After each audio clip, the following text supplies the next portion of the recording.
Hello everyone. So short but interesting video here. So this shows a Russian missile that was spoofed by Ukrainian electronic warfare and ended up circling Kyiv multiple times. Now, no mention unfortunately what happened to it in the end. I assume it just ended up dropping somewhere onto the city, hopefully landing in an area well away from civilians. But it is an interesting one. We've seen jammers utilised a lot in the past, notably in Russia where they've often jammed drones and caused them to hit apartment buildings and the like. But this is the first video I've seen of a missile being spoofed in such a way that it just starts circling around randomly. Russia has very effective electronic warfare equipment, and presumably Ukraine does too, but not too many details are available as to which jammers and stuff Ukraine uses. I wonder if this may be a new one, given the fact that we haven't really seen this sort of effect on a missile before, at least not with a video. Now, unfortunately, whilst this one was jammed, many more missiles and drones did hit Kyiv and Ukraine last night. A map was shared showing the routes of Russia's attack.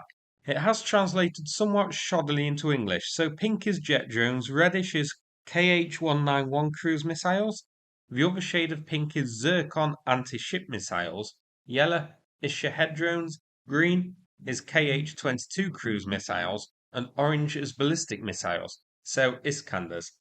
There's also light green and blue for caliber and daggers, but I'm not seeing any of those actually shown as being launched.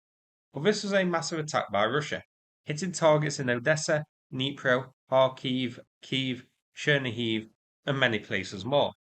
Ukraine reported 521 drones and missiles were used here, with air defense downing 38 missiles and 412 drones, one of which was this unusual one that got jammed and started twirling around Kyiv. It's a shame Ukraine couldn't jam this so that it returned to sender. I'm not sure what missile type this one jammed here is. So this attack came hours after it was announced by President Trump that Putin had agreed to a week-long ceasefire from hitting cities and energy infrastructure.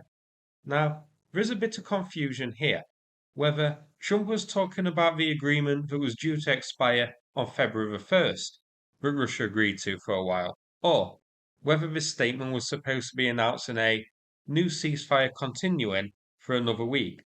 I believe it was intended to mean a new agreement. That is what it sounded like here, as the past one was only for 3 or 4 days and was announced about 4 days ago. President Trump was talking about this one hours before Russia's attack here. So it seems like this was intended to be another week's long ceasefire on energy infrastructure and cities for the cold months. So Russia broke the ceasefire here within like 3 hours. And energy facilities were hit here as well, at least four. And this took place during a tough time for Ukraine with the weather, where the temperature is reaching -20 in places.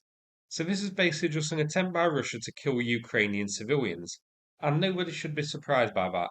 It's what we've been doing throughout the war. No doubt Russia will try and claim that the ceasefire had already ended on February the 1st, or even try and claim that Ukraine broke it instead.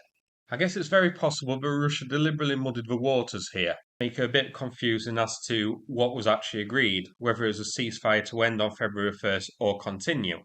So that's it for this video. Not much else to discuss here, but I hope you found this one interesting.